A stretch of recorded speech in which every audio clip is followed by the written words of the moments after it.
देश के red zone में नक्सलियों का लगातार खात्मा हो रहा है। जिन जंगलों में हथियारों से लैस नक्सलियों का कैंप होता था, अब वो बिल्कुल सूना पड़ चुका है, क्योंकि माओवादी अब धीरे धीरे वहां से भाग रहे हैं।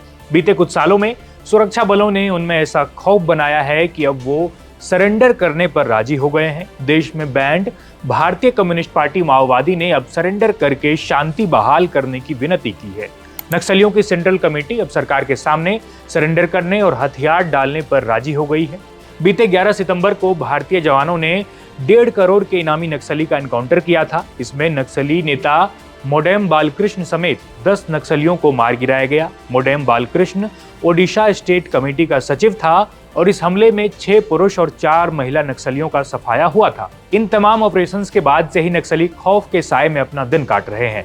अब नक्सली नेता अभय का एक माफीनामा वायरल हो रहा है। यह प्रेस नोट है और यह 15 अगस्त 2025 का है। इसमें कहा गया है कि अगर सरकार वास्तव में वार्ता चाहती है तो वह जेल में बंद माओवादी साथियों से भी विचार विमर्श की अनुमति दे और इस दौरान संगठन पर पुलिस दबाव न डाले। नक्सली लीडर अभय ने प्रेस नोट में लिखा है, हथियारबंद संघर्ष को अस्थायी रूप से बंद करने के निर्णय लिए गए हैं। हम यह स्पष्ट करना चाहते हैं कि भविष्य में हम लोगों की समस्याओं पर तमाम राजनीतिक पार्टियों एवं संस्थाओं से जहां तक संभव हो कंधे से कंधे मिलाकर काम करेंगे। इस विषय पर गृह मंत्री और कमेटी से बातचीत के लिए भी हम बिल्कुल राजी हैं, लेकिन हमारे इस बदली हुई विचार से पार्टी को अवगत कराना पड़ेगा।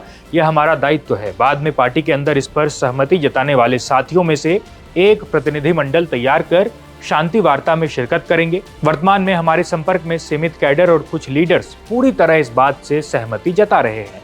नोट में आगे लिखा गया कि हम केंद्र सरकार से अनुरोध करते हैं कि देश भर में अलग अलग राज्यों में काम कर रहे और जेल में बंद साथियों से सलाह मशविरा करने के लिए हमें 1 महीने का समय दिया जाए। नक्सली लीडर ने कहा कि इस विषय पर हम सरकार से वीडियो कॉल पर भी बातचीत करने के लिए तैयार हैं। इसलिए और एक बार हम यह स्पष्ट कर रहे हैं कि फौरन 1 महीने के लिए सीज फायर करें और तमाम मूवमेंट्स को बंद कर दिया जाए। जाते जाते आपको ये भी बता दें कि पिछले 25 सालों में सिर्फ बस्तर में ही पुलिस और नक्सलियों के बीच कुल 3,366 से ज्यादा मुठभेड़ हो चुकी है। इसमें 1,324 जवानों की शहादत हुई, जबकि 1,510 से ज्यादा नक्सलियों का एनकाउंटर हो चुका है।